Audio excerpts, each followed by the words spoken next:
മമ്മൂക്കയുമായി മത്സരം ഉണ്ടോ എന്ന് പറയുമ്പോൾ എനിക്ക് മത്സരം എന്നുള്ള വാക്കല്ല, കുറച്ചുകൂടി സ്നേഹം എന്നുള്ള വാക്കിനെ അവിടെ റീപ്ലേസ് ചെയ്യാനാണ് ആഗ്രഹം എന്ന് പറയുന്നുണ്ട്. അല്ലെങ്കിൽ ഇപ്പോൾ പണത്തിനോട് ആർത്തി ഉണ്ടാകുമ്പോൾ ആർത്തി ഉണ്ടോ എന്ന് ചോദിക്കുമ്പോൾ ആർത്തി എന്നുള്ള വാക്ക് എന്തിനാണ് ഉപയോഗിക്കുന്നത്? അപ്പോൾ വാക്കുകളിൽ പോലും നെഗറ്റിവിറ്റിയെ ബോധപൂർവ്വം ഇഗ്നോർ ചെയ്യുന്ന ഒരു റിഫൈൻഡ് ആയിട്ട് മനുഷ്യനായി തോന്നിയിട്ടുണ്ട്. അപ്പം ഇതിപ്പോൾ 10 വർഷമായല്ലോ ട്രാവൽ, 2013 തൊട്ട് 2023 വരെ ആയിരിക്കുന്നു.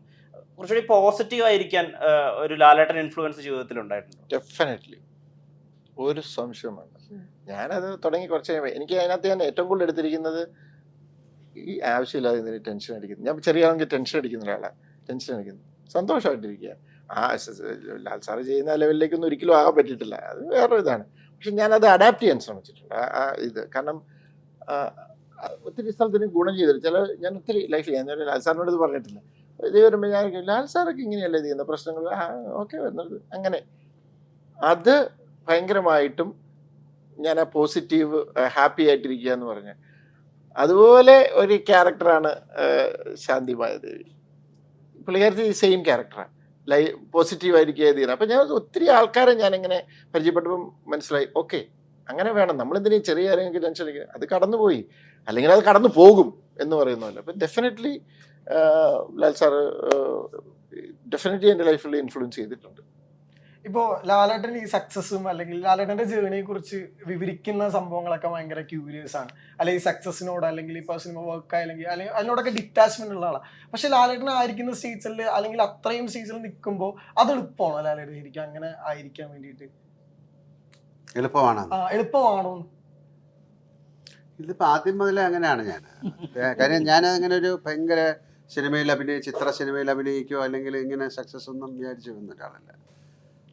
ആദ്യത്തെ സിനിമയിൽ അഭിനയിച്ചതിന് ശേഷം ഇപ്പം നിങ്ങളുടെ മുമ്പിൽ ഇരിക്കുന്നത് വരെ ഞാൻ സിനിമ ചെയ്തുകൊണ്ടിരുന്നു. അതിന് വേണ്ടിയിട്ട് ഞാൻ ഭയങ്കരമായിട്ട് സ്ട്രഗിൾ ചെയ്തിട്ടില്ല, അല്ലെങ്കിൽ വലിയൊരു ഗ്യാപ്പ് ഉണ്ടായിട്ടില്ല. സിനിമകൾ വന്നുകൊണ്ടിരുന്നു, ഏറ്റവും നല്ല ആൾക്കാരുമായിട്ട് സിനിമ ചെയ്യാൻ സാധിച്ചു. അപ്പോൾ അത്രയും ഒരു എന്താ പറയണ്ടേ, ഒരു വളരെ പോസിറ്റീവ് ആൾക്കാരിലൂടെയാണ് ഞാൻ സഞ്ചരിച്ചുകൊണ്ടിരുന്നത്. ഇപ്പോൾ പഴയ ആക്ടേഴ്സ് ആയാലും പ്രേം നസീർ സാറായാലോ മധു സാറായാലോ അങ്ങനെ അവിടെ മുതലാണ് ഞാൻ അഭിനയിക്കുന്നത്. കൊട്ടാരക്കര SP പിള്ള സാറ് വരെ ഞാൻ അഭിനയിച്ചു, ജയൻ. അപ്പോൾ അതിൽ നിന്നുള്ള ജേണി, അതിലുള്ള ഡയറക്ടേഴ്സൊക്കെ ആയിട്ട് ഞാൻ കുറച്ച് ഹൈലി ഒരു സീസൺഡ് ആക്ടറായിട്ട് മാറി. എന്നാൽ ആക്ടർ എന്നുള്ളതിനേക്കാളും നമ്മൾ പ്യൂരിഫൈ ചെയ്തുകൊണ്ടിരുന്നു എന്നുള്ളതാണ്. അപ്പം അവർ ആ സമയത്ത് പോലും ഭയങ്കരമായ സ്നേഹവും കാര്യങ്ങളും ഒക്കെ ഇതിലൂടെയാണ് യാത്ര ചെയ്തിരിക്കുന്നത്. അതുകൊണ്ട് അതിലും വലിയ ട്രോമകൾ ഞാൻ കണ്ടിട്ടുണ്ട്. എൻ്റെ മടിയിലേക്ക് പെർഫോം ചെയ്തുകൊണ്ടിരുന്ന ആലമ്പുഴൻ ചേട്ടൻ മരിച്ചു വീണിട്ടുണ്ട്, എന്നെ രക്ഷിക്കണേ എന്ന് പറഞ്ഞു. അപ്പം അതുപോലെ ഒരുപാട് സംഭവങ്ങൾ കണ്ട് നമ്മൾ അതിലേക്ക് അങ്ങ് ആയി മാറുകയാണ്. അപ്പം ചെറിയ ചെറിയ കാര്യങ്ങൾ. ഇപ്പം ഞാൻ ഇന്ന് എൻ്റെ ഒരു സുഹൃത്തുമായിട്ട് സംസാരിച്ചുകൊണ്ടിരിക്കുകയായിരുന്നു, മിസ്റ്റർ മധു വാസുദേവൻ എന്ന് പറയുന്നത്. അപ്പോൾ അദ്ദേഹം ഒരു വലിയ ഫിലോസഫി പറഞ്ഞു. അത് വളരെ എൻ്റെ ജീവിതത്തിലുള്ളതാണ്. കാര്യം അതൊരു പഴയ റോമൻ ഫിലോസഫിയാണ്. അതിനെക്കുറിച്ച് ഞാൻ കൂടുതൽ പറയുന്നില്ല. അദ്ദേഹം പറയുന്നത് 2 രീതിയിലാണ് നമ്മൾ കാര്യങ്ങൾ. ഒന്ന് വളരെ നമ്മളെ നിയന്ത്രിക്കുന്ന കാര്യങ്ങൾ, ഒന്ന് നമ്മൾക്കൊരിക്കലും നിയന്ത്രിക്കാൻ പറ്റാത്ത കാര്യങ്ങൾ. നിയന്ത്രിക്കാൻ പറ്റാത്ത കാര്യങ്ങൾ വിടുവോ? നിങ്ങൾക്ക് നിയന്ത്രിക്കുന്ന കാര്യങ്ങളിലേക്ക് പോയാൽ പോരെ, അല്ലേ? നിങ്ങളെ ഒരിക്കലും നിയന്ത്രിക്കാൻ പറ്റാത്ത കാര്യങ്ങളിലാണ് പലരും വ്യാകുലതപ്പെടുന്നത്, അല്ലേ? ഒരാൾ നിങ്ങളെ ചീത്ത പറഞ്ഞു, അതങ്ങ് വിട്ടാൽ പോരെ. അയാളെ പോയിട്ട് നിയന്ത്രിക്കാൻ പോയിട്ട് വീണ്ടും കോംപ്ലിക്കേഷനിലേക്ക് പോകാമെന്ന് പറയുന്നത് ധർമ്മത്തിന് എനിക്കിഷ്ടമുള്ള കാര്യമല്ല. എനിക്ക് വളരെ സന്തോഷകരമായിട്ടിരിക്കാനാണ് ഇഷ്ടം. അതുകൊണ്ടാണ്. അപ്പോൾ അതൊരു പ്രാക്ടീസായി മാറി. അപ്പോൾ ആവശ്യമില്ലാത്ത കാര്യങ്ങളെ ഒരു വേഗത്തെ പോയി നിയന്ത്രിക്കാൻ നോക്കണ്ടെന്ന് പറയുന്ന പോലെ അത് അതിൻ്റെ ഒരു ഫ്ലോയിൽ പൊക്കോട്ടെ. അപ്പോൾ അങ്ങനെ ഒരു ഫിലോസഫിയിൽ ജീവിച്ച ഒരാളാണ് ഞാൻ. അതുകൊണ്ട് ഒരു ഹാപ്പി ആയിട്ടിരിക്കാൻ സാധിക്കുന്നു എന്ന് പറഞ്ഞുകൊണ്ട് എനിക്കും എൻ്റേതായിട്ടുള്ള പ്രോബ്ലംസ് ഉണ്ട്. അപ്പോൾ ചില സക്സസ് എന്ന് പറയുന്നത്, സിനിമ എന്ന് പറയുന്നത് ഒരു പ്രൊഫഷനായിട്ട് ഇതിൽ തന്നെ ഞാൻ ജീവിക്കണമെന്നൊന്നും ഞാൻ അന്നും ഇന്നും ആഗ്രഹിച്ചിട്ടില്ല. സത്യമാണ് പറയുന്നത്. അത് സംഭവിക്കുകയാണല്ലേ. ഇങ്ങനൊരു സിനിമ ഉണ്ടായി, ദൃശ്യം എന്നൊരു സിനിമ ഉണ്ടാകുമെന്നൊന്നും നമ്മൾ ആലോചിച്ചില്ല. നമ്മൾ ചെയ്തുകൊണ്ടിരിക്കുന്ന സമയത്ത് പോലും ഇത് ഭയങ്കര സക്സസ്ഫുൾ സിനിമയാകുമെന്നൊന്നും വിചാരിച്ചില്ല. ഇപ്പോൾ ഈ നേരിനെ പറ്റി നമ്മളെല്ലാവരും പറഞ്ഞു ഇത് ഭയങ്കര സിനിമയാണ്, ഞങ്ങൾ ഇതൊരു സക്സസ്ഫുൾ ആകുമോ ഇല്ലയോ എന്നുള്ളത് എനിക്കറിയില്ല. പക്ഷേ നമ്മൾ ചെയ്തിരിക്കുന്ന ഒരു നല്ല കാര്യത്തെ നിങ്ങളിലേക്ക് ഞങ്ങൾ പറഞ്ഞായിരുന്നു. അത് കഴിഞ്ഞിട്ട് എന്ത് വിമർശനവും ആകാം. അപ്പോൾ അതിനൊന്നും എനിക്ക് അതിൽ സങ്കടമില്ല. എൻ്റെ കാര്യമാണ് ഞാൻ പറയുന്നത്. ഭയങ്കരമായിട്ട് സങ്കടപ്പെടുന്നവരുണ്ട്. നമ്മുടെ കഴിഞ്ഞ കാര്യങ്ങൾ നമ്മൾ പലപ്പോഴും ഇന്നലെയും മിനിഞ്ഞാന്നും അല്ലെങ്കിൽ ഒരാഴ്ച മുമ്പ്, 10 ദിവസം മുമ്പ്, 10 വർഷം മുമ്പ്, 20 വർഷം മുമ്പുള്ള കാര്യങ്ങളാണ് ആലോചിച്ചുകൊണ്ടിരിക്കുന്നത്. എന്തിനാണ്? അതുകൊണ്ട് ഒരു കാര്യമില്ല. ആ സമയം ഒന്നും ആലോചിക്കാതിരിക്കുക, അല്ലെങ്കിൽ വേറെ നല്ല കാര്യങ്ങൾ ആലോചിക്കുക.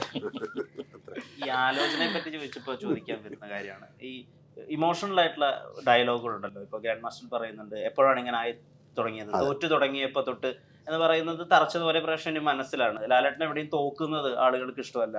എപ്പോഴും വില്ലനെ ഇടിച്ച് മുണ്ട് മടക്കി കുത്തി വീശ പിരിച്ചു വരുന്ന ആളെയാണ് ഞങ്ങൾക്ക് ഇഷ്ടം. ഇപ്പോൾ ഈ സിനിമയിലും എനിക്ക് I have lost my touch എന്ന് പറയുന്ന സ്ഥലത്തും ഞങ്ങൾക്കാണ് വിങ്ങൽ അനുഭവപ്പെടുന്നത്. ഇങ്ങനെയുള്ള സിനിമകൾ ഇപ്പോൾ സദയം ചെയ്യരുതെന്ന് ആളുകൾ പറഞ്ഞിട്ടുണ്ട്. തന്മാത്ര പോലുള്ള സിനിമകൾ എനിക്ക് കാണാൻ വയ്യ എന്ന് പറഞ്ഞിട്ടുണ്ട്. ഒരാളെ ഇമോഷണലി ഹുക്ക് ചെയ്യാൻ ലാലേട്ടൻ എന്താ ചെയ്യുന്നത്? ഞാനല്ല ചെയ്യുന്നതല്ല. ഇപ്പം എനിക്ക് റിയലി ആയിട്ടുള്ള ഇമോഷണൽ ഹുക്ക് ചെയ്യണമെങ്കിൽ ഞാൻ അതിന് വേണ്ടി ശ്രമിക്കും. അങ്ങനെ ഞാൻ വലിയ ഒരു ഇമോഷണൽ ഹുക്ക് ചെയ്യുന്ന ഒരാളല്ല ഞാൻ. ആ കഥാപാത്രം, അപ്പോൾ ആ സമയത്ത് ആ കഥാപാത്രമാണ് നമ്മൾ ചെയ്യുന്നത്. മോഹൻലാൽ എന്നുള്ള ഇപ്പം അത് വലിയൊരു തിയറി എന്ന് പറഞ്ഞാൽ ഒരു അദൃശ്യനായി മാറുക എന്നുള്ളതാണ്. അങ്ങനെയൊക്കെ ഒരു ഡിസപ്പയറിങ് കാര്യം. ആ സമയത്ത് ഞാനല്ല, വിജയമോഹനാണ് സംസാരിക്കുന്നത്. അപ്പോൾ ആ വിജയമോഹൻ അങ്ങനെ ആയിരിക്കും സംസാരിക്കുന്നത്. അത് നമ്മളിലേക്ക് ആ സ്ക്രിപ്റ്റും കൂടെയുള്ള ആൾക്കാരും ആ സിറ്റുവേഷൻ എല്ലാം കൂടെ വന്ന് നമ്മളെ കൊണ്ട് ചെയ്യിക്കുന്നതാണ്. ഒരു പക്ഷേ വിജയമോഹൻ്റെ ഇമോഷനാണ് നമ്മൾ ഇമോട്ട് ചെയ്യുന്നത്. നിങ്ങൾ കാണുന്ന സമയത്ത് അത് മോഹൻലാൽ എന്നുള്ളത് മാറി വെച്ചിട്ട് കണ്ടിട്ട് അത് പിന്നെ നമ്മളിലേക്ക് ആരോപിക്കപ്പെടുകയാണ്. അപ്പോൾ ആ കഥാപാത്രം ഇപ്പോൾ ചിത്രം നല്ല എന്നെ ജീവിക്കാൻ അനുവദിക്കൂ എന്ന് പറയുന്നത് ആ ക്യാരക്ടറാണ്.